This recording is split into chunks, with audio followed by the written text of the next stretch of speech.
Listo, profe, estamos en vivo. Genial. A ver, dame un segundo.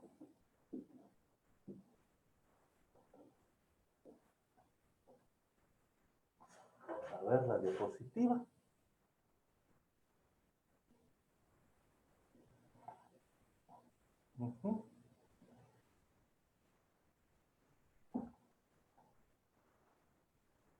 Listo, señores. Vamos a hacer nuestra segunda parte. ¿Cómo estamos? A ver, señores. Tenemos que conversar ahora sobre el capítulo de lenguaje, el curso de lenguaje. Tenemos que conversar ahora sobre el capítulo de semántica. Nosotros sabemos, y ya lo hemos hablado muchas veces, que la gramática tiene 4 componentes, ¿cierto? Nosotros, cuando hablamos de la gramática, estudiamos esta disciplina que se encarga del correcto funcionamiento de la lengua, de las normas y principios que rigen el funcionamiento de una lengua, y que a su vez se divide en 4 momentos. 4 ramas tiene al menos importantes para el curso. La primera de ellas es la fonología, ya la estudiamos, fonemas segmentales y suprasegmentales. La segunda de ellas corresponde a la morfología, fue nuestra clase pasada. La tercera de ellas corresponde a la semántica. Este es el tema de esta semana. Y la próxima semana entramos al último componente, la sintaxis. Dijimos que a estos 4 componentes hay que sumarle un punto. ¿Cuál? Escritura. Y con la escritura y ortografía tenemos el curso completo para un examen de admisión. ¿Listo, señores? Entonces, hoy vamos a conversar sobre el tema de la semántica. Lo genial de semántica, ¿sabes qué es? Que en semántica tenemos ya una base que es la que tú ves en aptitud verbal. Porque en semántica, además del signo lingüístico, además de significante, significado, en semántica tenemos que estudiar lo que se conoce como la relación entre los significados. Y acá entran conceptos como sinonimia, antonimia, homonimia, polisemia, que también los vamos a trabajar hoy. Te cuento un detalle sobre este tema. Este tema es recontra sencillo, no tiene complicación, pero este tema tiene muchos subtítulos. Eso caracteriza este tema. Escúchame, el capítulo de hoy se caracteriza porque tiene muchas divisiones, muchos subtítulos. Entonces, ¿cuál es tu misión hoy? Yo te recomiendo que hoy aprendas bien todos estos términos, porque así de esos términos es que viene el examen de admisión. ¿Listo? Comenzamos. A ver, voy compartiendo pantalla y cuando creamos necesario, pues usamos la pizarra. Vamos a ver, tenemos que conversar sobre el capítulo referente a la semántica. Aquí estamos. Primer asunto.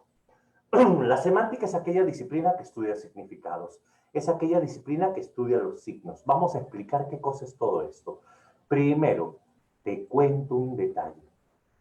Si hablamos nosotros de la disciplina conocida como semántica, la semántica es aquella disciplina, escucha, que está relacionada con el significado del fenómeno lingüístico en la comunicación verbal humana. Profe, ¿no está encargada de todos los significados en el mundo? No. Significado lingüístico, porque estamos dentro de la gramática. Lo otro a lo que te refieres es la semiótica, y es más grande, pues, ¿no? La semiótica sí amplía su espectro. En cambio, dentro de la semántica, nosotros vamos a estudiar sobre todo la carga significativa en la comunicación verbal. En la comunicación verbal. Un ejemplo. Yo estoy emitiendo una suerte de sonidos ahorita. Un montón de ruidos salen de mi boca, un montón de sonidos sale de mi boca, pero este sonido que está saliendo y llega hacia ti, donde estés, ese sonido se convierte en ideas. ¿Gracias a qué? A la semántica. La semántica es aquella que permite colocar carga significativa a todas las expresiones. La semántica, entonces, es una rama que estudia el significado y estudia los cambios de significado de las palabras y expresiones. ¿Cómo que cambios de significado? Con el tiempo algunas palabras cambian. Por ejemplo, bohemio antes significaba que nacías en Bohemia, natural de Bohemia. Luego Bohemio pasó a ser soñador, Bohemio pasó a ser artista, y hoy en día Bohemio es borracho, vago, ¿te das cuenta? Lo mismo pasa, por ejemplo, con Villano. Villano es el que nació en una villa, hoy en día Villano es el desalmado, el delincuente. La palabra lesbiana, lesbiana es la que nació en la isla de Lesbos, hoy en día lesbiana es otra cosa, ¿cierto? Ahora, dentro de la semántica hay dos disciplinas fundamentales, la lexicología y la lexicografía. ¿Cuál es la diferencia? Esto pregunta siempre la PRE. Te colocan, por ejemplo, lo siguiente. Al hacer un análisis semántico o al establecer un acto de comunicación, cada lengua tiene un conjunto de palabras o términos establecidos. Este conjunto de términos propio en una lengua se llama lexicón. ¿Cómo se denomina la disciplina que estudia esta estructura?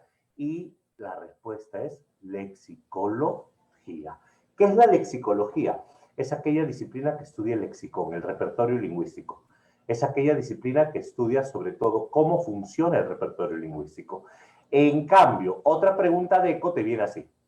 Es una labor muy importante y muy exhausta la elaboración de diccionarios de toda índole. Esta elaboración, que forma parte de una rama de la lingüística aplicada, queda a cargo de una disciplina llamada, y te preguntan por ella, la lexicografía.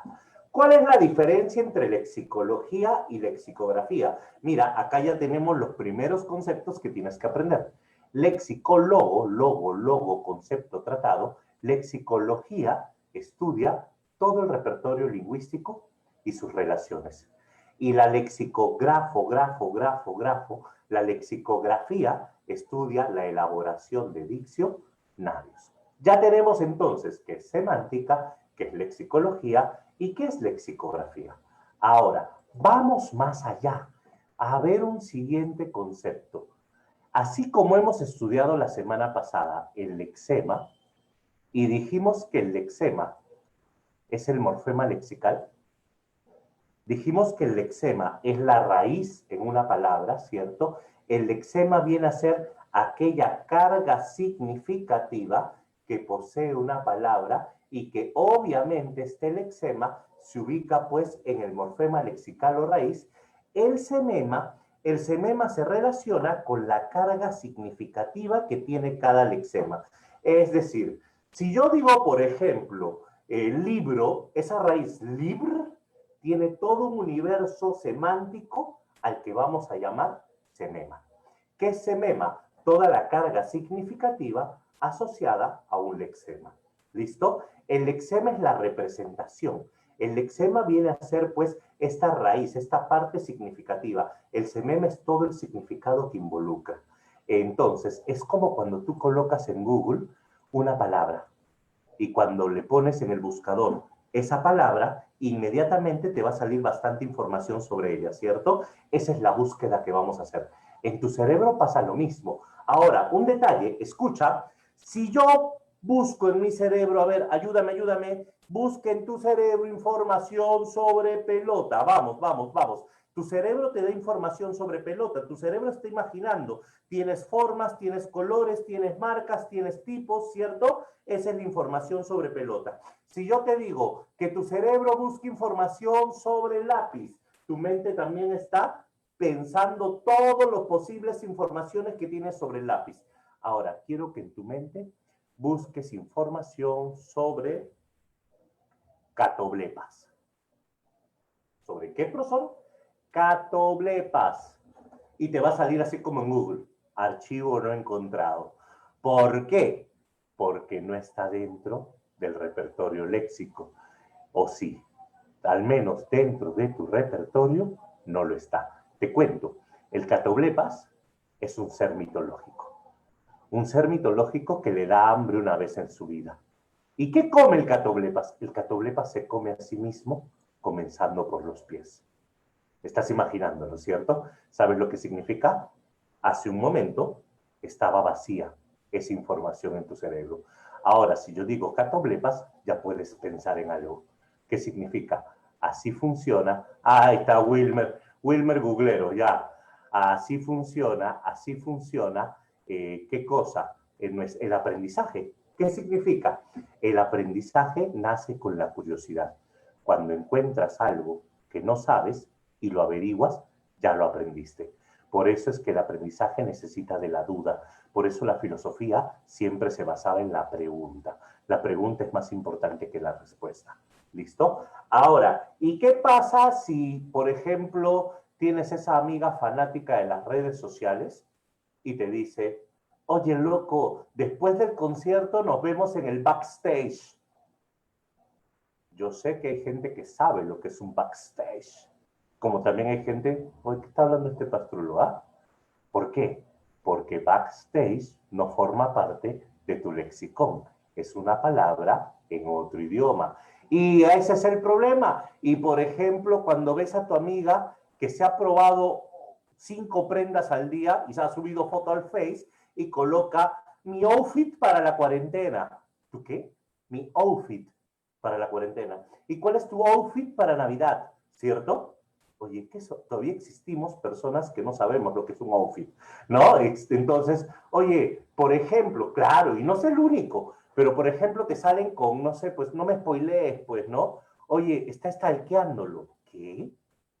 ¿Qué significa? Que como no forman parte de tu léxico, no las entiendes. Puedes añadir información, puedes explicar, pero ahí está. Entonces, cuando te digan, escúchame, marque la alternativa que muestra un término ajeno al lexicón en el idioma español. Lo que te están preguntando es qué palabra está en otro idioma. ¿Te das cuenta? Cuando te pidan un término ajeno al lexicón, lo único que te están preguntando es qué palabra está en otro idioma. Nada más. Eso es lo único que tienes que saber. ¿Listo? Ahora, vamos a ver, en la separata creo que hay una pregunta sobre eso, curiosamente, y hay un término en quechua. Ahí está. Bueno, vamos a un siguiente punto. Te cuento. Cuando queremos comunicarnos, todo está basado en signos. ¿Qué es un signo? Un signo es algo que designa otra cosa. ¿Cómo es eso? Un signo es aquel, suena curioso, pero un signo es aquel que designa.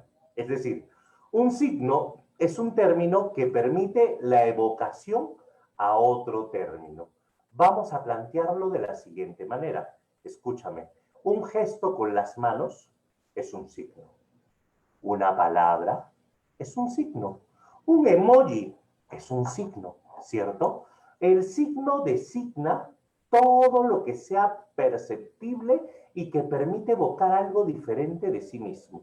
Vamos a plantear esto, escúchame, dentro del capítulo de la semántica, vamos a tener que estudiar necesariamente un concepto llamado signo. ¿Qué es un signo? Te cuento.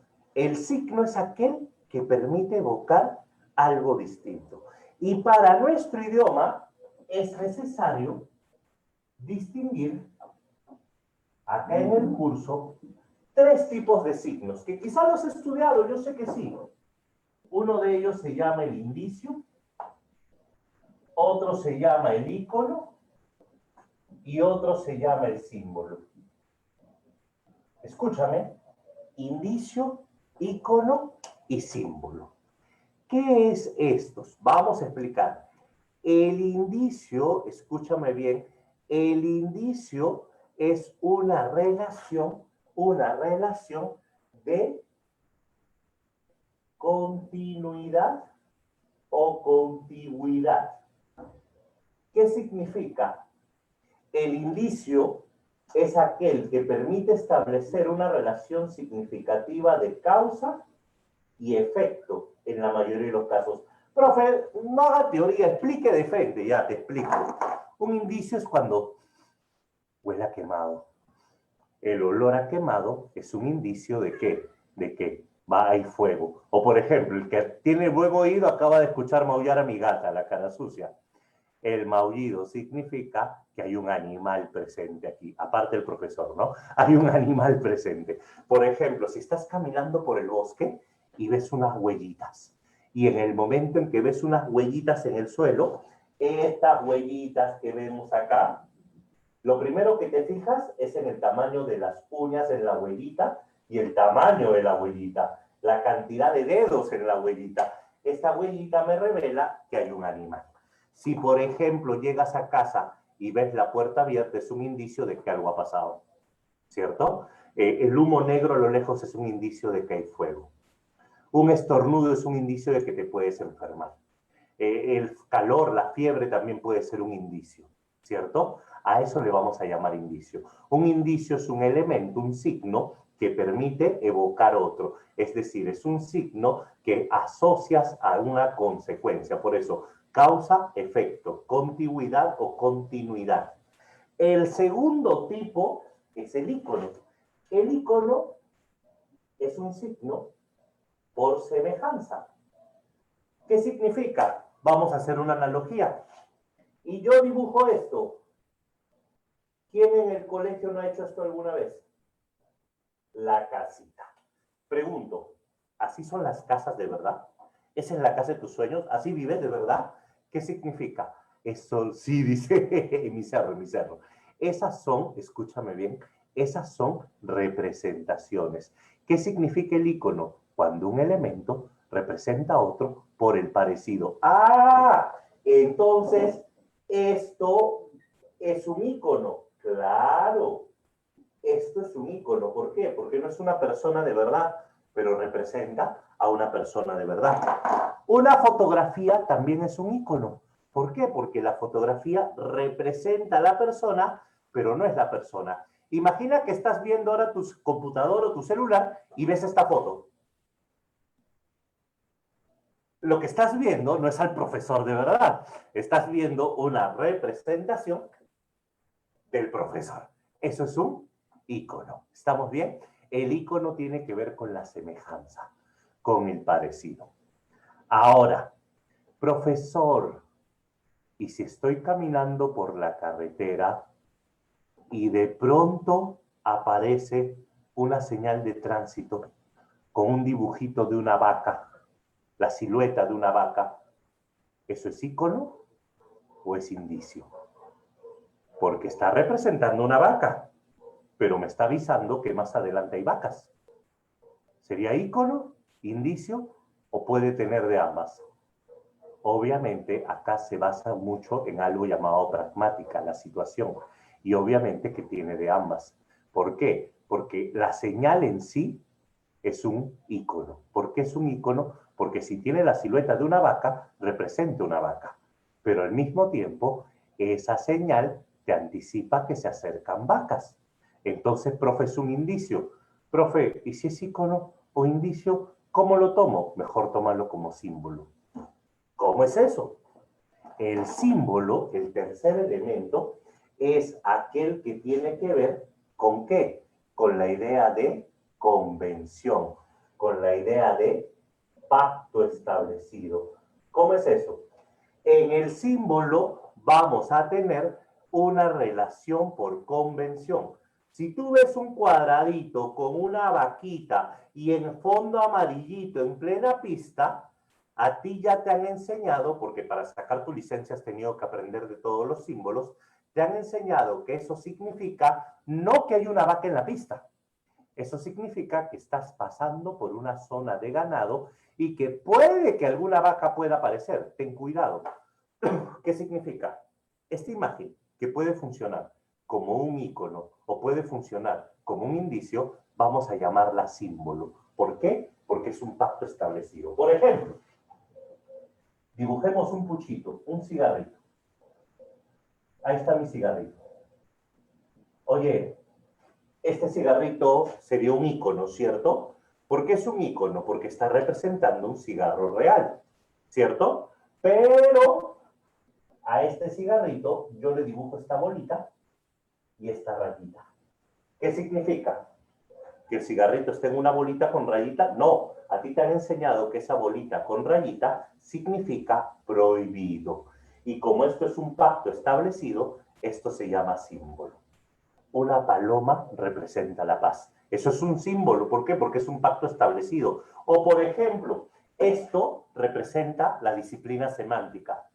Pero, si estas son rayas nada más con plumón, sí, pero hay un pacto establecido que nos enseña que esto representa la semántica. Si, por ejemplo, yo te levanto el dedo medio, ¿qué significa? Hay un pacto establecido que sabe que nos vamos a ofender. Es como si te levanto el pulgar. ¿Te das cuenta? Hay pactos establecidos. Entonces, para comenzar a hablar de signo, tienes que hablar de los tres. El indicio, el ícono y el símbolo. Esos tres son los tipos de signo que te pide San Marcos en este capítulo. Entonces, señores, quiero que vayas sumando información. A ver, mira, vamos a ponerlo por acá, luego lo vamos a señalar. Hemos estudiado lo que es semántica, ¿ya? Primer concepto establecido, ya está.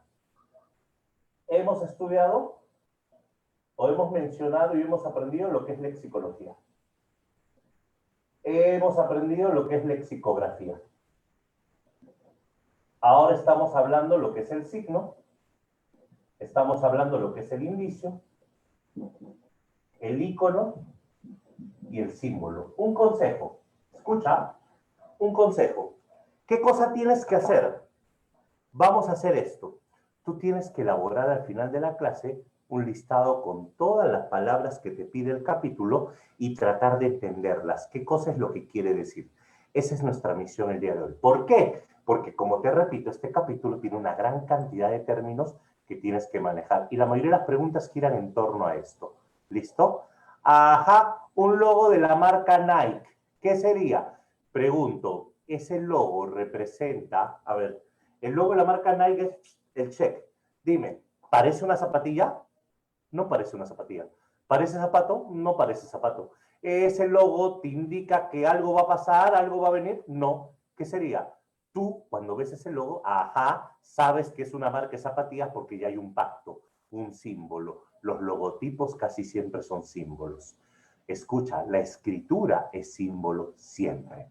La escritura también es símbolo siempre. ¿Listo? Ya está. Ahora sí, no te preocupes de nada, Camila. Vamos. Ahora, avancemos porque hay varios términos que tenemos que ver. Una vez que hablamos del signo, entramos a un siguiente capítulo. Este capítulo corresponde al signo lingüístico. La pregunta sería, ¿qué es un signo lingüístico? El signo lingüístico es lo mismo que hemos establecido, este pacto social, pero basado sobre todo en la comunicación verbal. Te explico para que se entienda, ¿ya? A ver, vamos a hacer como en literatura, un poquito de pizarra, un poquito de diapositiva, como para reafirmar. Vamos a ver, en el signo lingüístico van a existir un par de términos. Esto de acá lo puedo borrar, ¿cierto? Y igual está en la diapositiva, no te preocupes. Toma el pantallazo si te interesa. 5, 4, 3, 2, 1, tiempo. Ya está. A ver. Ferdinand de Saussure es el padre de la lingüística moderna. Ferdinand de Saussure estableció hace mucho tiempo el concepto de signo lingüístico y se ha ido reformulando poco a poco. Vamos a pensar. Yo tengo una personita. Mira. Esta personita va a hablar. Y en el momento en que va a hablar, va a decir una palabra. Esto es un fono, mira, esto es un fono, por ejemplo. Y este fono va a representar ¿qué cosa? Por ejemplo, hemos estudiado fonología, así que sabes qué es esto. Perro, ¿cierto? Perro, ya está. Esto vamos a considerarlo el plano de la expresión. ¿Por qué? Porque está hablando, pues, ¿cierto? Aquel que está hablando es el plano de la expresión. En este caso, es acústica. Pero también puede ser una personita que en una hoja de papel escriba. perro. Y en este caso es visual. En ambos casos hay expresión, en lo oral o en lo escrito. A esto que está hablando o escribiendo le vamos a llamar significante. Así. Significante. Entonces, profesor, ¿podríamos decir que el significante son las palabras pronunciadas o escritas? En parte sí. El significante es aquello que escribes, es aquella palabra escrita. El significante es aquello que estoy emitiendo ahora. Es un significante nada más. ¿Te das cuenta? Son solo palabras, es solo tinta chorreada, nada más. En la diapositiva son solo rayitas. Ahora, y yo cuando digo esto, es porque yo estoy pensando en algo.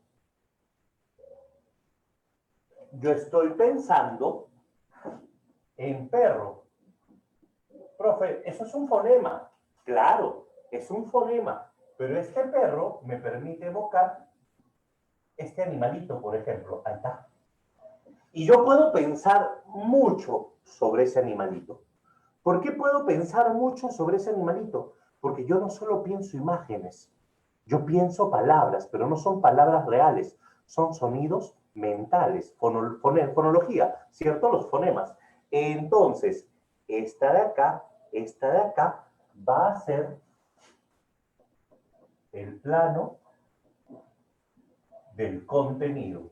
Cuando tú escuchas la palabra perro, piensas en muchas cosas, ¿cierto?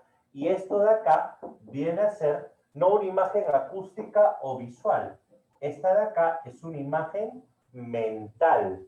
Esta de acá es más, es una imagen visual también, porque en tu mente la visualizas. Y esto que está acá, toda la información en tu mente sobre esto, se va a llamar significado. ¿Estamos bien? ¿Qué significa? Cuando escribes, cuando hablas, es un significante. Y toda la información que aparece sobre lo que yo te estoy diciendo es un significado. Entonces, esto de acá es una imagen mental, o podríamos decir también que es una imagen abstracta. Abstracta. ¿Listo? Ahora, el signo lingüístico está conformado por esos dos elementos, por el significante y por el significado. Un ejemplo, perro. En tu mente aparece un montón de información. En tu mente aparece tu primera mascota, aparecen los perros que has conocido, aparecen las razas de perros que conoces, y no me niegues, también aparece algún exnovio por ahí, ¿cierto? ¿Por qué? Porque el término perro no solo se asocia al animal. Tú sabes que perro se le llama a otras personas. Profe, pero eso es un apodo, eso es metafórico. Exacto. Sobre eso tenemos que estudiar hoy. Connotación y denotación. ¿Estamos bien hasta acá? ¿Se está entendiendo? Ahora, ¿qué significa esto? Estos dos elementos vamos a llamarlo el signo lingüístico. Ahora, ten cuidado, la gran mayoría comete un error aquí. ¿Cuál es el error que se comete? Te cuento el chisme. ¿Cuál es el error que se comete? A veces suelen pensar que el significante es la palabra y el significado es el perro de verdad. No. Este Firulais que está acá, es el plano de la realidad. Imaginemos que ese que está allí es un perro real. Obviamente que no lo es, pero imagínate que es un perro real. Ese perro que está allí, el perro real, no es significante ni significado. ¿Qué es? El referente. Ah, entonces, no te equivoques. No pienses que la palabra perro es significante y el perro de verdad es significado. No.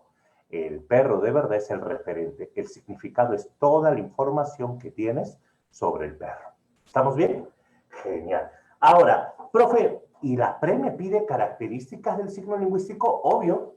Por ejemplo, El signo lingüístico tiene dos planos, ¿cierto? A ver, volví hasta acá porque quiero salir de la pantalla. Ahí está. El signo lingüístico tiene dos planos, ¿cierto? ¿Qué significa? Que el signo lingüístico es biplánico. ¿Por qué es biplánico? Porque tiene el plano del contenido y el plano de la expresión. El signo lingüístico es lineal. ¿Por qué es lineal? Porque el significante se expresa en línea recta. Ahí está, mira, es lineal. Perro. ¿Listo? Ahora, todos los niños en algún momento piensan esto. ¿Quién decidió llamarle al perro perro? ¿Quién decidió que el gato sería gato? Tú no lo has decidido. Yo tampoco. Acéptalo. ¿Qué es eso? Arbitrario. Es algo arbitrario, no es democrático, no te van a consultar, no van a hacer un referéndum cada vez que quieran ponerle una palabra a algo. Otro. El signo lingüístico es inmutable. ¿Qué significa que el signo lingüístico es inmutable? Que tú no puedes cambiar las palabras. Tú no puedes llamarle al gato perro y pretender que todos lo hagan. Que tú lo hagas es otra cosa, pero que todos lo hagan, no. Ahora, sin embargo, con el tiempo va cambiando. Es decir, el signo lingüístico es mutable, pero poco a poco. El signo lingüístico es mutable, pero lentamente. El signo lingüístico es mutable, pero a través de los siglos. A través de los siglos las palabras van cambiando. Ese es entonces el signo lingüístico. Y con esto tendríamos que añadir acá, ¿qué cosa? Signo lingüístico. Es la base de la comunicación semántica en castellano. El signo lingüístico tiene significante, significado. Mira las palabras que tienes que manejar para las preguntas. Tienes que aprender a definir todas estas. ¿Ya está? Listo. Entonces tenemos el plano del contenido mental, todo lo que está en tu cabeza, el significado, y el plano del contenido en la expresión, es decir, el plano expresivo, expresión oral, los fonos, o expresión escrita, las letras. Y todo eso se llama signo lingüístico. Listo, señores. ¿Está bien hasta acá? Estamos recién casi por llegar a la mitad. Vamos, tómale un pantallazo si lo crees pertinente, o yo sé que estás con tu lapicero en la mano y estás copiando porque estás haciendo un resumen de todo lo que tenemos que hacer. Listo, pasamos al siguiente punto entonces. Estamos listos. Vámonos. A ver, compartimos pantalla. Mira, acá en la diapositiva está todo lo que he escrito en la pizarra. Para aquellos que no les guste tomar pantallazo ni copiar, descuida, aquí está, lo puedes leer. Ahí dice, significante, el plano de la expresión, imagen acústica o imagen visual. Cuando decimos imagen acústica me refiero a lo que estoy haciendo ahora, hablar. Y cuando me refiero a visual, lo que está aquí en la diapositiva, las letras. El significado es el contenido, una imagen mental, conceptual o abstracta. Y el signo lingüístico es la suma de ambos, biplánico, lineal, arbitrario, mutable e inmutable a la vez. Esto es el signo lingüístico. Siguiente. Ahora debemos hablar de significado. Volvamos, ¿qué te parece si volvemos con tu ex? ¿Cómo que volvemos con tu ex? Hace un momento te hice una broma. Hace un momento te dije, cuando piensas en un perro, piensas en tu ex. ¿Por qué? Porque existe un significado que es el formal establecido y existe un significado que es el metafórico. Nosotros tenemos que aprender estos dos tipos de significado. El significado connotativo y el significado denotativo. Ya hemos visto lo que es el significado, la imagen mental. Pero ¿qué pasa si cuando tú dices perro, yo no pienso en esto? Yo pienso, como te dije, en tu ex. Entonces, hay dos tipos de significado. ¿Puedo borrar esto, cierto? Dime que sí. ¿Sí? Sí. Necesito mucho de tu participación en el chat. Basta que tú me des tu aprobación para saber. ¿Se puede decir? Gracias. Ahora sí. Dame señales. Cada cierto rato dame una señal para saber que estás allí. Manda una carita feliz, aunque sea, ¿ya? A ver, vamos. Yo me voy a estar emocionando y tú no me ves. Vamos. Te cuento. Hasta acá. Hasta ahí nomás. Todavía no lo borro. Sí. Muy bien, Iván. Gracias por tu motivación. Me alegra ese Wilber. Sí, nomás dice. Ya, vamos. A ver, te decía. Ahí está la carita feliz de Joaquín. Gracias, Joaquín. Ah, ¿qué es eso? ¿Una cara con tres ojos? Ok, ya me mareaste, Brian. Bueno, te contaba, tenemos que hablar del significado. Habíamos dicho que el significado es el plano del contenido, ¿cierto? Establecimos el significado como el plano del contenido, no de la expresión. El significado es mental, el significado es abstracto. Ya, escúchame. Existen dos tipos de significados.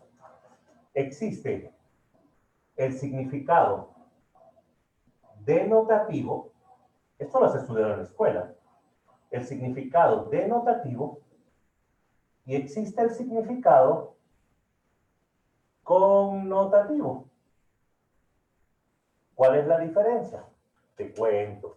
El significado denotativo es un significado, escucha, objetivo. Ah, el significado connotativo es un significado subjetivo. Otra característica más, escúchame, el significado denotativo y connotativo lo podemos diferenciar, por ejemplo, acá. Yo tengo la palabra mano. ¿Listo? Y, por ejemplo, vamos a ver. Le mostró su mano derecha. Una pregunta. ¿Se refiere a su mano o no se refiere a su mano?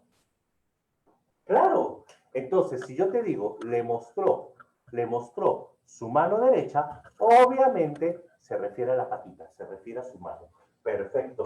Si yo te digo, por ejemplo, lo tomó de la mano, claro, se refiere a mano. ¿A qué más, pues? ¿Qué más puede ser? En cambio, si yo digo connotativo, yo digo, dame una mano de plátanos. Para empezar, acá mano no se refiere a extremidad.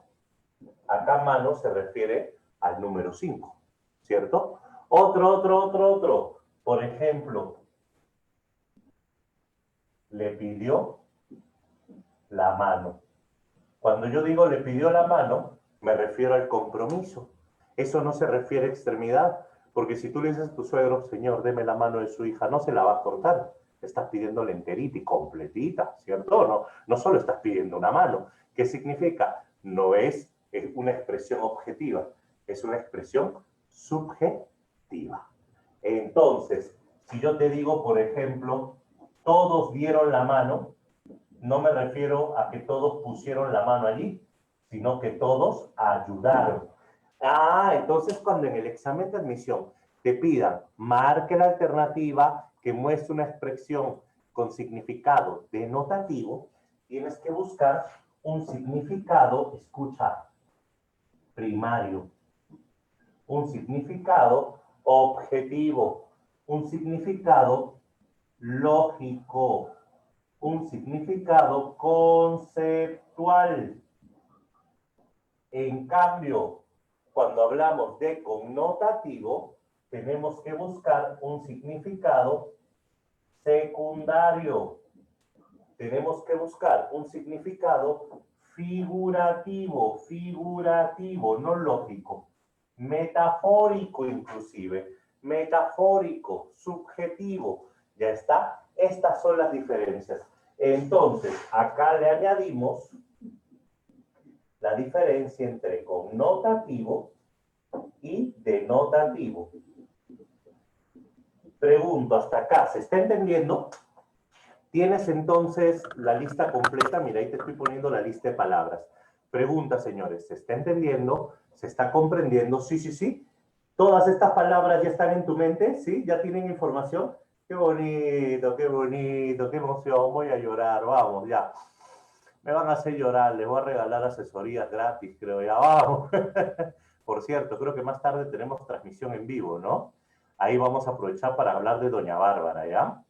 Ya que es un tema que viene en todas las universidades y San Marcos recién lo ha agregado, por la noche hacemos Doña Bárbara, ¿sí? Para aquel que no la sepa, hablamos de la come hombres, la hembra tremenda, ¿ya? Como para que le sirva al que postula San Marcos y al que no postula San Marcos. Bueno, ahora sí, ya sabes, esta noche por Sigma, todos conectados y comparte a 5 amigos. Si compartes a 5 amigos, el profesor Jesús te va a regalar una asesoría adicional, dice. Ya, vamos. Ahora sí, seguimos. Ya tenemos entonces la diferencia de significados, connotativo y denotativo. ¿Estamos bien? El significado, repito, mira, aquí está la explicación. El significado denotativo es conceptual, cognoscitivo, lógico. El balón lo golpeó en la cara. Acá cara se refiere a rostro. Significado connotativo, perdóname, ahí me comí una O y le puse P, perdón. El significado connotativo es el significado secundario, subjetivo, figurativo. Estaba tan avergonzado que no le dio cara. ¿Qué significa que no le dio cara? Que no se atrevió a mostrar. Es decir, que le dio vergüenza. No se refiere a la cara en sí, sino a vergüenza. Ah, entonces, connotativo, denotativo, son dos tipos de significado. Ya lo tenemos, profesor, está facilito. ¿Qué nos falta? Esto es lo que a veces sufre más de un postulante. Contexto y situación. Vamos a explicar. ¿Cuál es la diferencia entre el contexto y la situación? Primero, tómale un pantallazo si lo crees pertinente. 5, 4, 3, 2, 1, bien. ¿Ya? ¿Listo? Tan, tan, tan, tan, tan, tan, tan, tan. Ya está, con mis manitos. Perfecto. Ahora sí. La diferencia entre el contexto y la situación. Te cuento. Ella me mandó un mensaje. Sí. Ella me mandó un mensaje. Bueno, a mi edad ella se refiere a mi esposa. No puedo pensar en otra ella, ¿ya? Ella me mandó un mensaje, si no me pegan. Y ella me dijo, te espero en el banco. Yo te pregunto, cuando ella me mandó el mensaje y me dijo, te espero en el banco, ¿a qué se refería doña Bárbara? Dice, qué maleado. ¿A qué se refería con te espero en el banco? Si ella te manda un mensaje y te dice, te espero en el banco, ¿a dónde la vas a ver? ¿A dónde le irías a ver? ¿A la entidad financiera? O sea, al banco, a la oficina del banco, o al banco que está en la plaza. O el banquito que tienes en la cocina. Te espero en el banco. Rayos, ¿cierto? O por ejemplo, y ella, muy emocionada, me mandó un mensaje diciéndome, amor, te espero en Bata. Y yo llegué rápido y fui a la tienda Bata y no la encontré. Y estuve una hora en la tienda Bata y nunca llegó. No sé a qué se refería. ¿Qué pasó mal? ¿Entendiste la idea o no? ¿Cuál es el problema? Recontra friazo. Ay, profe, qué mal, qué mal. Es que ella me dijo, te espero en Bata, y yo me fui a Bata, al centro comercial, y no estaba. ¿A cuál Bata? Seguro era de otro local. ¿Te das cuenta la diferencia? ¿Qué pasa? Es que hay algunas expresiones que no se entienden del todo, que necesitan de más información. Un ejemplo. Otro día llegaste a casa y encontraste una nota de tu ex sobre el microondas. Y la nota decía, esto no funciona, yo me voy. Oye, pero el microondas funcionaba. Qué raro, no entiendo. Si yo calenté mi comida, ¿cómo que el microondas no funciona? ¿Por qué se fue? Y por eso nunca supiste por qué se fue. ¿Cierto o no? ¿Qué es eso? Hay algunas expresiones, cosas de hombre.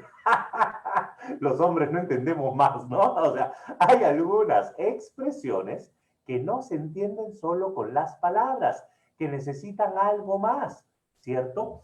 Por ejemplo, a ver, ¿qué dice? Sí, pero yo no sé por qué se enoja. Claro, nunca sabemos por qué se enoja. Nosotros somos tan buena gente, pero bueno, vamos a plantearlo así. Escúchame, cuando hablamos de significado, tenemos que plantear dos cosas. Siempre son así son todas, así son todas. Guarda que ahorita alguna se enoja. Ya, vamos. Cuando hablamos nosotros de semántica, tenemos que plantear dos conceptos rápidos. El primer concepto lo vamos a llamar el contexto. Y el segundo concepto lo vamos a llamar la situación. Contexto versus situación. Te cuento, contexto y situación no son lo mismo.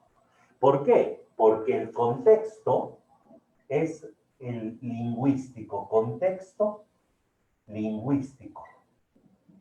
Y la situación es un entorno no lingüístico, también se le llama extralingüístico.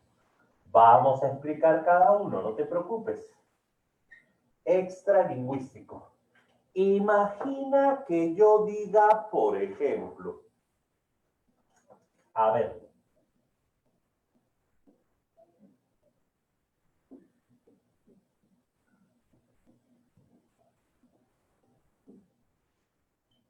cayó Vizcarra. Ayúdame. Si un titular de periódico dice, cayó Vizcarra, ¿qué significa? Cayó Vizcarra. Se tropezó. Viajaba en un avión y el avión se cayó. Bajó en las encuestas. Lo atraparon. Depende, Brian, ayúdame. ¿Depende de la oración o de fuera de la oración? ¿De qué crees que depende? La oración es cayó Vizcarra. ¿Depende de la oración o de fuera de la oración? Responde, cualquiera. Claro, de fuera de la oración. Eso se llama situación. ¿Qué cosa es la situación? La situación es el entorno, escúchame, la situación es el entorno no lingüístico, ¿correcto? Que permite dar sentido a la expresión.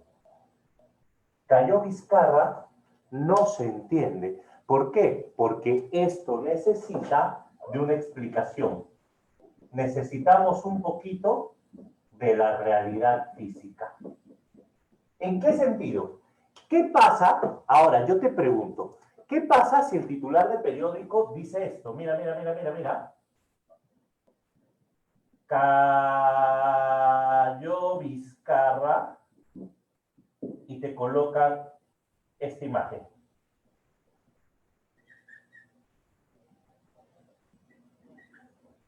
Dime, ¿qué entenderías cuando te dice cayó Vizcarra? Ahora sí, esta es la situación. Esto no es lingüístico. Esta es la situación. Vamos, ¿qué entenderías?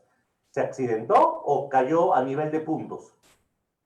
Si te ponen una imagen estadística hacia abajo, puntos. Eso no te lo dice la oración. Eso te lo dice el entorno extralingüístico. ¿Se entiende la idea? Eso te lo dice. Es como que coloques una foto. Colocas una foto de Vizcarra en el suelo. Obviamente, esa foto te está diciendo, extralingüístico, que cayó en el sentido de accidentarse. A eso se refiere la situación.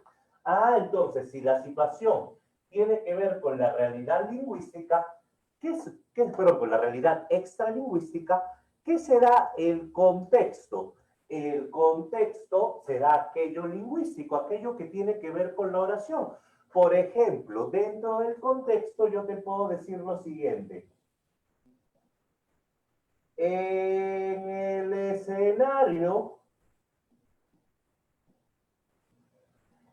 escenario, hoy por la tarde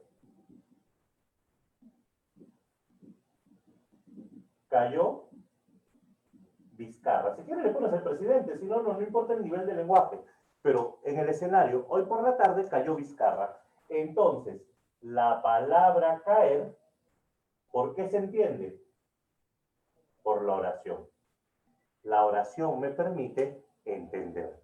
Cuando la oración te permite entender, eso se llama contexto. Y cuando la oración no se entiende y tienes que ir más allá, es decir, a la imaginación interviene, a eso se le va a llamar situación. ¿Qué significa situación entonces? La situación comunicativa va a ser el entorno, escúchame bien, el entorno extralingüístico. Y el contexto es el entorno lingüístico. ¿Qué es el contexto? Las palabras que anteceden o las palabras posteriores ¿a qué? A un término confuso. Es como yo digo, dame la mano. Dime, a ver, ¿qué hice con la semana de mano? Claro, el contexto es como lingüístico, no te está diciendo escritura en sí, Son palabras, te estoy diciendo. Puede ser oral o escrita. Recuerda que el significante puede ser oral o escrito. Pero escucha, si yo te digo dame la mano, ¿se entiende claramente o no se entiende claramente?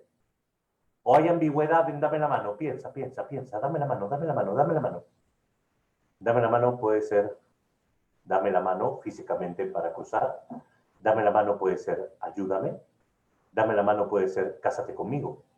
Ah, entonces si yo te digo, en esta tarea, dame la mano.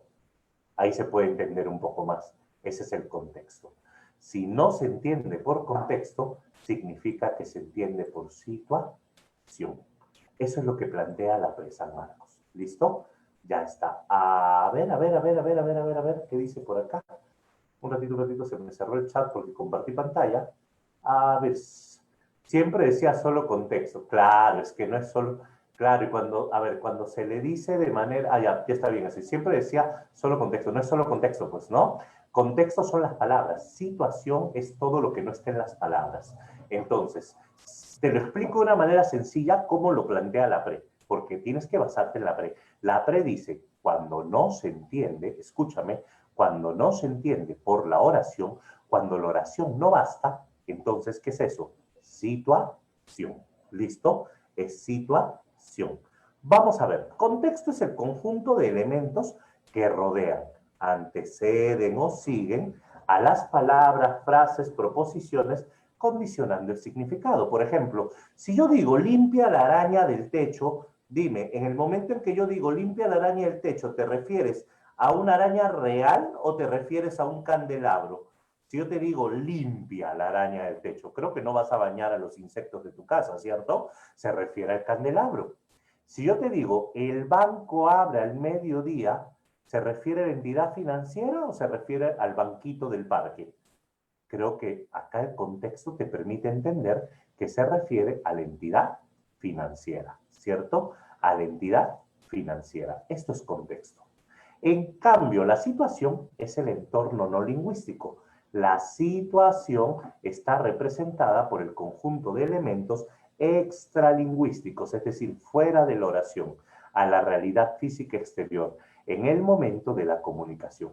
Si yo te digo, deshazte de esa araña, pregunto, ¿cuál araña? La oración no te lo explica. ¿Qué significa? Necesitamos algo fuera de la oración. Por ejemplo, el de ella. A la flaca a la que le llaman la araña. Conocí una amiga a la que le decían la araña, pero porque era bien flaquita y sus patitas eran así, pues, ¿no? Como la araña. Pero bueno, ya. Si yo te digo, deshazte de esa araña y señalo el candelabro, este dedito se llama situación. ¿Te das cuenta? En cambio, si yo señalo a ese bichito que está subiendo por la pared, deshazte de esa araña, este dedito ya no es texto, este dedito es situación. ¿Listo? Te espero en el banco. No se entiende. Pero si, por ejemplo, te señalo dónde está la entidad, te espero en el banco. Eso es situación. ¿Listo? Todo lo que no se entiende por contexto, se entiende por situación. Ya está, señores, ya está. Y tenemos entonces dos palabritas más para nuestra lista. Contexto y situación. Si estuviéramos en clases presenciales, o es más, si estuviéramos hasta en el colegio, no solo en academia, te tomaría inmediatamente un oral sobre todo esto, a ver si lo entendiste. Pero como estamos por Zoom y confío en ti, supongo que sí lo estás entendiendo, ¿cierto? Pero vamos a ver. Trata de aprender bien esos términos. Recontra easy, muy bien, easy. Así decía ella contigo, bien easy. Vamos, y si se jugaron en Chincha, claro, no especifique el estadio. Para empezar, Geraldine, ¿quiénes jugaron en Chincha? Los niños jugaron en Chincha, los adultos jugaron en Chincha, los jugadores de la selección jugaron en Chincha. Si, por ejemplo, yo te pongo un titular de periódico, jugaron en Chincha, no se entiende a menos que coloques una fotito. Si colocas la foto ya es situación. ¿Te diste cuenta? Y ves, por ejemplo, al seleccionado peruano. Ya se entendió clarito. Porque cualquiera puede jugar en Chincha. Claro, es situación. Todo lo que por palabras no se entiende es situación. Pero si por las palabras se entiende clarito, ya es contexto. Muy bien. Vamos, perdóname, vamos a ver. Tengo que ver un siguiente concepto contigo. Acá viene lo bueno. Estas que están acá son todas las palabras que hay que añadir a estas palabras. A esto tienes que añadir sinonimia, polisemia, homonimia, antonimia, hiperonimia e hiponimia. Pero tienes que diferenciar entre polisemia y homonimia. No es lo mismo la polisemia que la homonimia. Para San Marcos, no, para nada. Tienes que saber qué cosa es antonimia, por ejemplo, absoluta, qué cosa es un antónimo propio, qué es un antónimo complementario. Tienes que saber lo que es un hiperónimo, lo que es un hipónimo, homonimia parcial, homonimia absoluta, homonimia paradigmática. Eso es lo que vamos a aprender ahorita. Profe, o sea, ¿más términos? Sí, más términos. Aprendamos bien las palabras. Primero vamos a recordar lo básico. Si hablamos de relaciones entre forma y significado, son tres términos. Los sinónimos, la polisemia y la homonimia. ¿Por qué? Porque comúnmente es un significado para varios términos. Un significado para varios términos. En cambio, cuando tenemos relación entre significados, son antonimia, hiperonimia e hiponimia. Estos 6 términos vamos a aprender ahora. Sinonimia son 2 palabras para un mismo significado. Polisemia es la misma palabra, pero con cargas significativas. Y la homonimia son diferentes significados, misma palabra. Vamos paso a paso. Un sinónimo podría ser gordo y obeso. Profe, pero no es lo mismo. Obeso es más gordo que gordo. Entonces, pero se le llama sinónimo. El sinónimo nunca es total. El sinónimo siempre es parcial, pero nos ayuda a entender. Vamos a explicarlo en breve. Polisemia y homonimia. Profe, ¿qué diferencia hay? Mire, acá dice sierra, acá dice sierra, acá dice Lima, acá dice Lima. Una pregunta, ¿la palabra Lima es polisémica o la palabra Lima es homónima? Ahí abajo dice homónima, ¿cierto? ¿Pero por qué? Te cuento el chisme ahorita, ¿ya? Te lo voy anticipando. Aprende esto. ¿Puedo borrar, cierto? ¿Puedo borrar? ¿Cayó Vizcarra? Sí. Vas a caer, chupetín. Ya, ¿se puede borrar? Perfecto, gracias. A ver. Mira, pequeño. La separata tienes que hacer 20 de 20. A ver, mira cómo hacemos esto. Si hablamos nosotros de polisemia,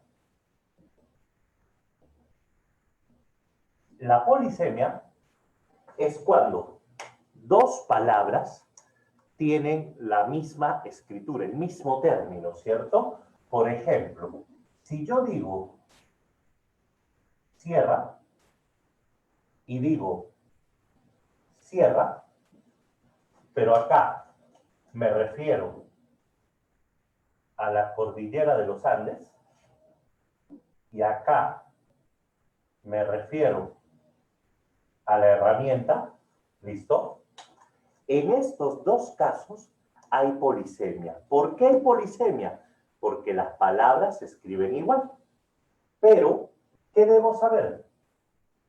Que estas 2 palabras poseen un origen común. Dicho de otro modo, existe polisemia cuando las palabras tienen una relación. Si yo digo sierra, cordillera, mira esta forma.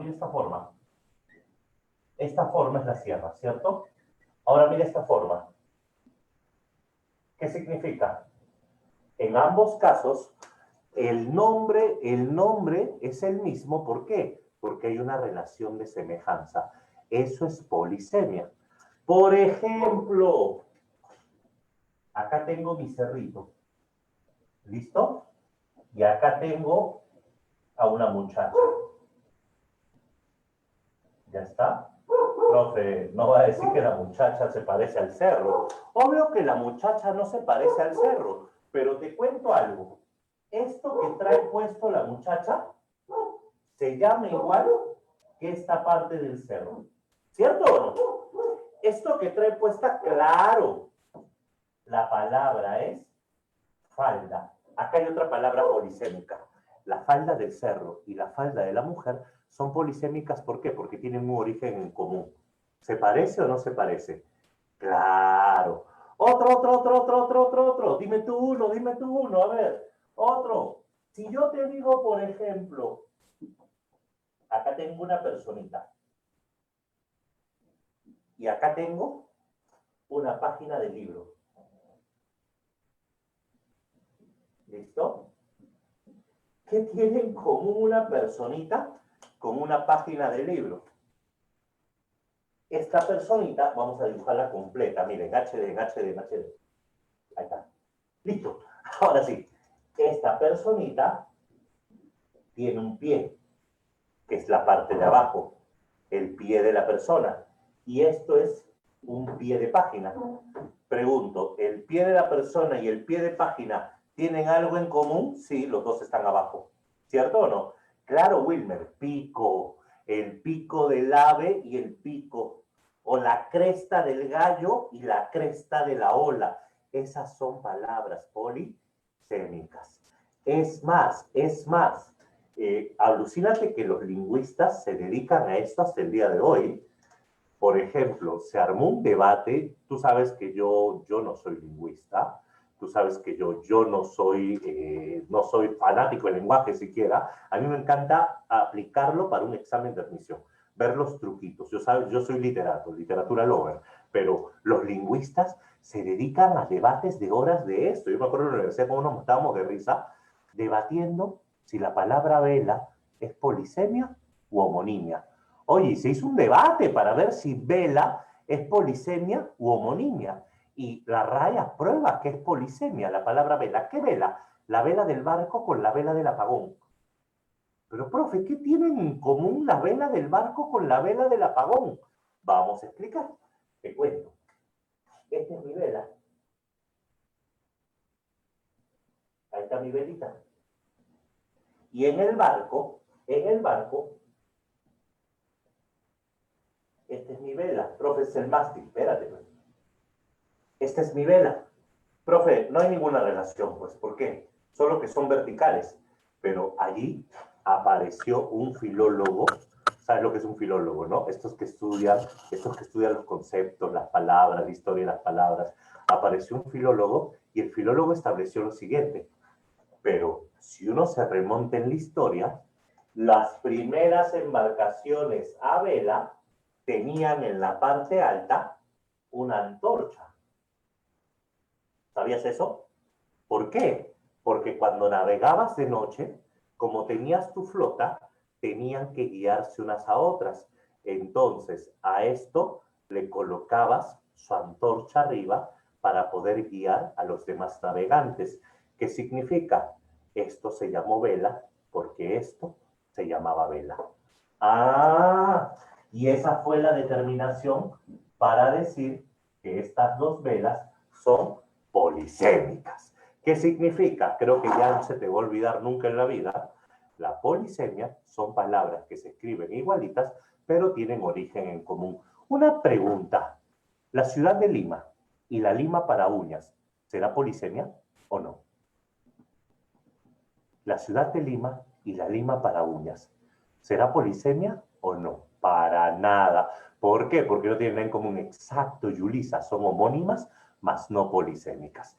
Eso te pregunta San Marcos. ¿Te das cuenta? San Marcos te pregunta si son homónimos o son polisémicos y tienes que analizar bien.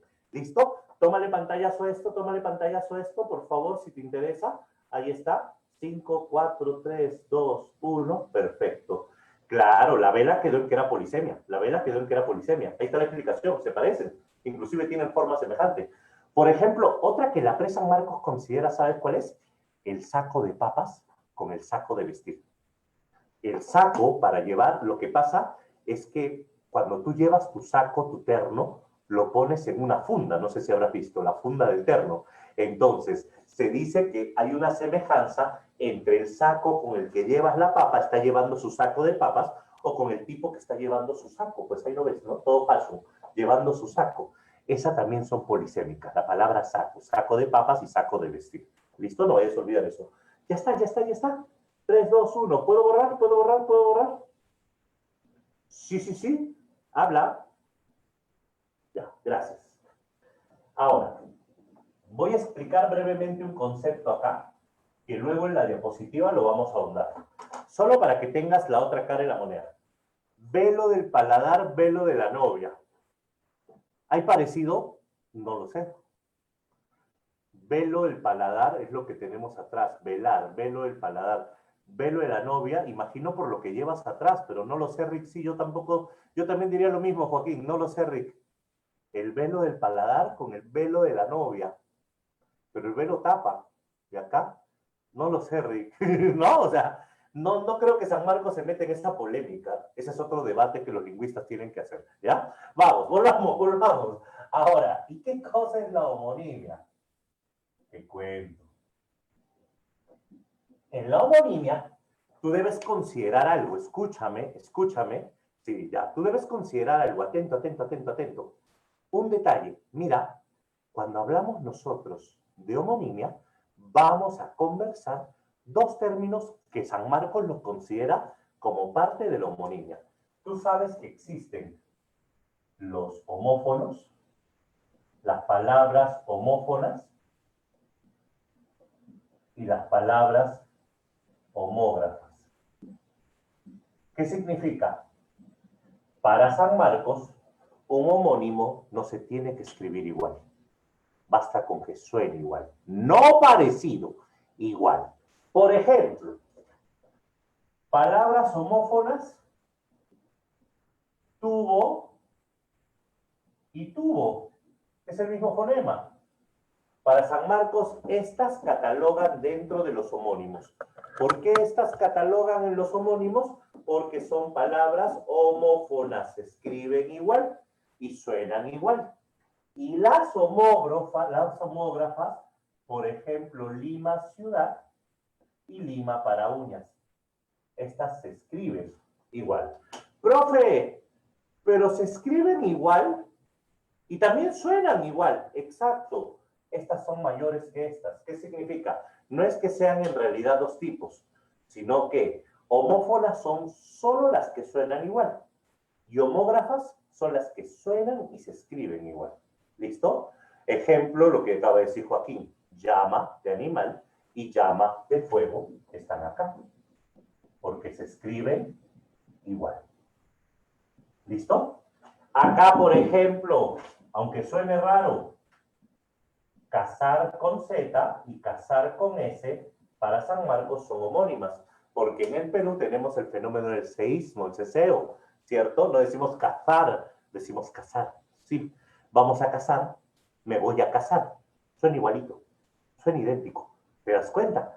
Ahora, un detalle importante. Las homónimas, ¿qué dice ahí? En Perú también claro, en Perú el pollo es obviamente conflictivo, porque pollo de sentarme o pollo de animal te dicen, ¿cierto? Perfecto, por el yeísmo. Muy bien, Joaquín. Ahora, un detalle. Para San Marcos vamos a tener 3 tipos de homónimas. ¿Cuáles son los 3 tipos de homónimos? Muchos sufren con este tema, solo es aprenderte los términos.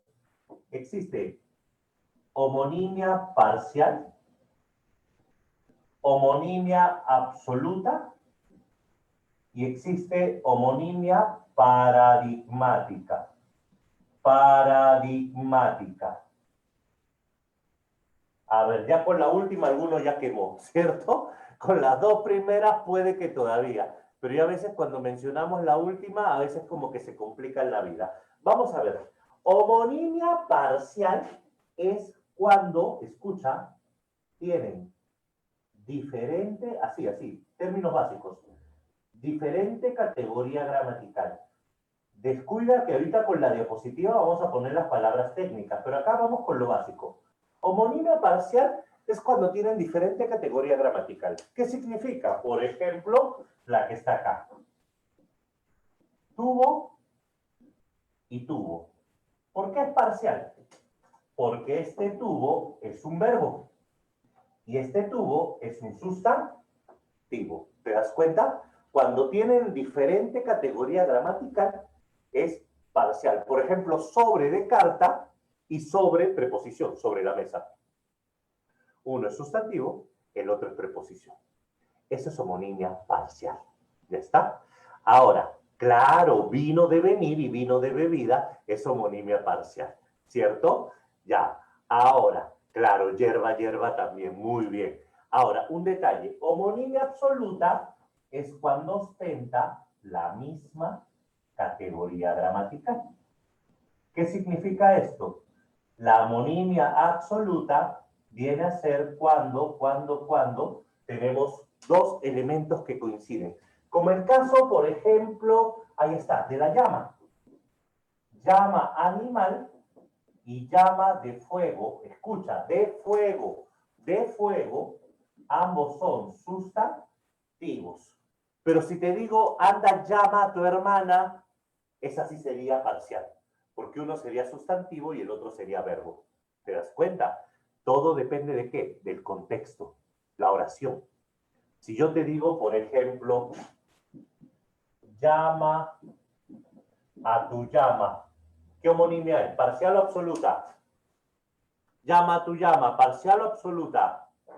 Habla. Parcial, porque uno es verbo y el otro sustantivo. Y si te digo, salva a las llamas de las llamas. Suena raro, yo lo sé. Salva a las llamas de las llamas. ¿Qué sería? ¿Homonimia qué? Absoluta. Muy bien, excelente. Ya está, salvemos a las llamas. Lo más importante es mantener viva la llama, ¿no? Ya está. Ahora, ¿y qué es homonimia paradigmática? Fácil. Homonimia paradigmática es el verbo conjugado. ¿En qué consiste un verbo conjugado? Cuando diferencia, ¿te acuerdas la semana pasada? El amalgama. El amalgama se llamaba desinencia. La desinencia verbal o amalgama va a variar. Por ejemplo, si yo digo juegue, ¿cuál es el problema con juegue? Si yo digo usted juegue, ¿qué persona gramatical sería usted juegue? Primera, segunda, tercera. Usted juegue. Es como decir tú, usted juegue. ¿Qué persona gramatical sería? Dime. Segunda. Y si te digo él juegue, se escribe igual el verbo, pero el segundo juegue, ¿en qué persona gramatical está? En tercera. ¿Te das cuenta? A eso se llama homonimia paradigmática. Entonces, si te digo, no cantamos hoy, o por ejemplo, no cantamos ayer, perdón, cantamos hoy. El primer cantamos es pasado, no cantamos ayer, cantamos hoy, presente. ¿Te das cuenta? Eso también es homonimia paradigmática. Todo depende de la oración, del contexto. Ahora sí, con esto nos vamos nuevamente a la diapositiva para entrar a la recta final. Y ya vamos acabando. Entonces, señores, ahora creo que se va a entender todito lo que vamos a explicar. Primero, sierra de Andes. Segundo, sierra de herramienta. Tienen una historia en común. Lima de ciudad y Lima de herramienta no tienen nada en común. Pregunto, Lima de ciudad y Lima de herramienta, ¿qué tipo de homonimia es? Rápido.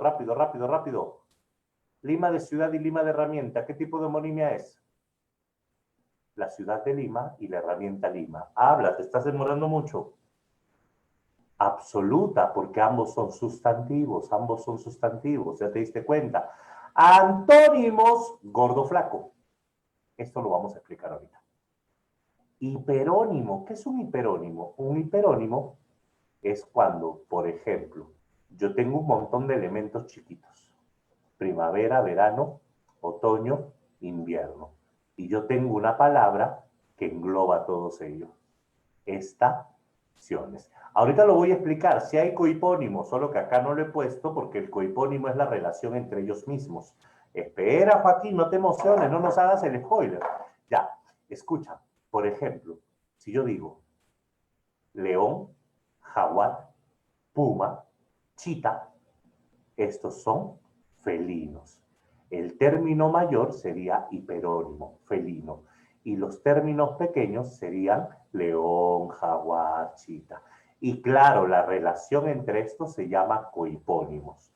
Si yo digo león, tigre, es un cohipónimo. Ahorita lo vamos a explicar. Hay diapositiva para todo esto. Vamos primero a recordar lo que acabo de explicar en la pizarra. Punto número 1.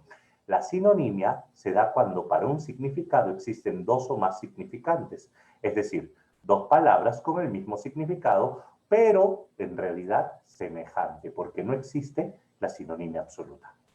Por ejemplo, hogar, morada, casa, domicilio. Alegría, jolgorio y júbilo. Anciano, vetusto, senil, decrépito. Un ejemplo. Si tú buscas en un diccionario sinónimos, el diccionario de sueldo es salario, emolumento, jornal. Son sinónimos. Pero si tú le preguntas al profe economía, el profe economía te dice, no, jornal es una cosa, emolumento es otro, salario es otro y estipendio es otro. ¿Qué significa? La sinonimia no es total, siempre es parcial. ¿Listo? Ahora, ¿qué es la polisemia? La polisemia es cuando una palabra o una sola palabra o lexema puede expresar más de un significado. Es la misma palabra con más de un significado. Generalmente pertenecen a la misma categoría gramatical y las palabras tienen origen común. Trajo la sierra para cortar la madera y viajamos a la sierra de vacaciones. Ahí está la polisemia. Te puse varios ejemplos en la pizarra. Homonimia, cuando dos palabras, mira lo que dice arriba, mira lo que dice arriba, históricamente distintas. O sea, dos palabras que como tú y tu ex no tienen nada en común, ¿ya? No tienen nada en común. Cuando dos palabras poseen significantes semejantes o iguales. Tres tipos de homonimia, mira acá. Homonimia parcial, ¿ya? Es cuando se diferencian semántica y gramaticalmente. Prof, usted dijo que era diferente categoría gramatical. Es lo mismo. O sea, es diferente significado y es diferente categoría. Eso es parcial. Es lo mismo. Por ejemplo, eleva la bandera hasta arriba del asta. Este hasta es una preposición, este hasta es un sustantivo. Coloca el sobre que te di sobre la mesa. Uno es preposición, el último, y el primero es sustantivo. Eso es parcial. Homonimia absoluta cuando solo se diferencia semánticamente. Es la misma categoría. Al llegar a Lima, sustantivo, compro una lima. Ahí está. Las llamas del zoológico se salvaron de arder en llamas, sustantivo. Y dijimos que paradigmáticas son los verbos conjugados, que se diferencian en la flexión de persona, tiempo, aspecto. Él pedía guerra, yo pedía amor. Mira, es el mismo verbo, pero este es tercera persona, este es primera persona. No cantamos ayer pasado, pero sí cantamos hoy presente. Perfecto, ya está. Esos son los tres tipos de homonimia. Está easy, como dirían ustedes. Y la antonimia, ¿qué es la antonimia? La presencia, sobre todo, de incompatibilidad o exclusión en el significado de las palabras. Por ejemplo, tenemos antonimia gramatical. ¿Qué es la antonimia gramatical? Escucha, antónimo gramatical es cuando le añades un prefijo derivativo. Antónimo gramatical es cuando a la palabra nivel le añades desnivel. Eso es antónimo gramatical. A maduro le añades inmaduro. Ahí está facilito. Y el antónimo lexical puede ser de tres tipos. Atento, antónimo complementario es cuando uno excluye al otro, se complementan, o es uno o es otro. Por ejemplo, el opuesto a varón es mujer, o es uno o es otro. El opuesto a vida es muerte, o está vivo o está muerto. Por ejemplo, el opuesto a padrino, madrina. El opuesto a suegro, suegra. No confundir con este último, el antónimo recíproco. El antónimo recíproco es cuando uno implica la existencia del otro. Por ejemplo, madre, hija. Padrino, ahijado. Quiero que entiendas, no sería madre si no tuviera hija, no sería hija si no tuviera madre. En este caso, acá el antónimo complementario de hombre es mujer. El antónimo complementario de madre es padre. El antónimo recíproco de madre es hijo o hija. ¿Te das cuenta? Ahí te van a agarrar. Ahí te van a agarrar. El antónimo complementario de padrino es madrina.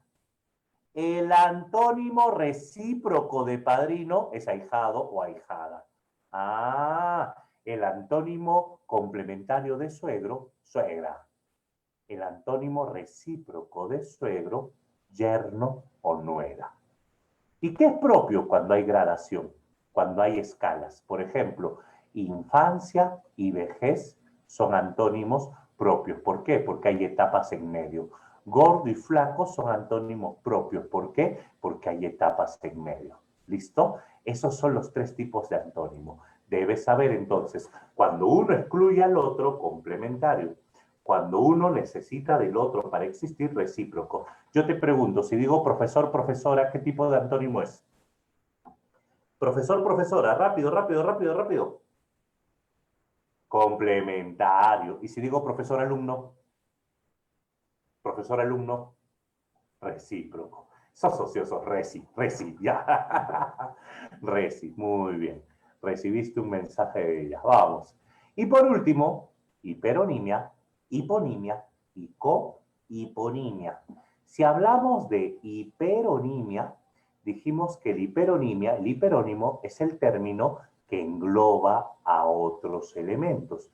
Por ejemplo, felino es un hiperónimo de gato, de tigre, de león, de pantera y de puma. Escucha, felino es hiperónimo de gato, tigre, león, pantera y puma. Dilo al revés, puma es un hipónimo de felino. Pantera es un hipónimo de felino. León es un hipónimo de felino. Tigre es un hipónimo de felino. Gato es un hipónimo de felino. Ahora, ¿y pantera y puma qué son? Cohipónimos. León y pantera qué son? Cohipónimos. Este es el término para entender. Entonces, por ejemplo, si yo dijese la relación, por ejemplo, pensemos, si yo dijese la relación amor, virtud o amor, sentimiento, podría ser una relación de amor hipónimo y sentimiento, virtud, hiperónimo. ¿Te das cuenta?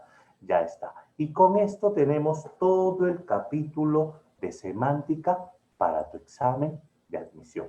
Pero escucha, con esto tenemos todo. Entonces, repasemos.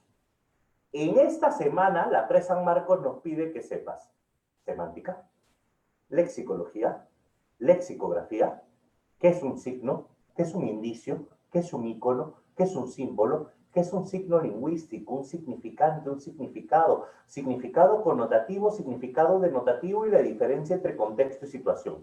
A esto te pide que sepas lo que es un sinónimo, lo que es un antónimo, lo que son palabras polisémicas, lo que son palabras homónimas, homónimas absolutas, homónimas parciales, o no homónimas relativas, lo que son, por ejemplo, te pide antónimos y te pide, por ejemplo, el antónimo gramatical, te pide el antónimo lexical, te pide el antónimo complementario, el antónimo propio, el antónimo recíproco, el hiperónimo y el hipónimo. ¿Qué significa? Significa que acá tenemos obviamente una gran cantidad de palabras por aprender. Claro, la holonimia ya no viene felizmente en la PRE, pero la holonimia es la relación parte-todo. Un holónimo es una relación parte de todo aparte. A ver, si tú dices Perú a Trujillo, sí hay holonimia porque Perú es un holónimo de Trujillo. Pero si tú dices Trujillo, Perú, sería un merónimo. Merónimo es de parte a todo. También antes venía eso. ¿Sí? Ok, señores, no quiero quitarte más tiempo porque tienes otro curso en breve y yo tengo que alistar todo para la transmisión que tenemos más tarde. Así que ya sabes, nos vemos. Te las mando ahorita por el WhatsApp. Se las doy al profesor Jesús para que te las dé. Y ya están todas detalladas, no te preocupes, ¿sí? Te las mando ahorita, pero espero que las hayas resuelto antes. No solo es marcarlas, es corregir y plantear dudas, ¿ya? Listo, señores, nos vemos.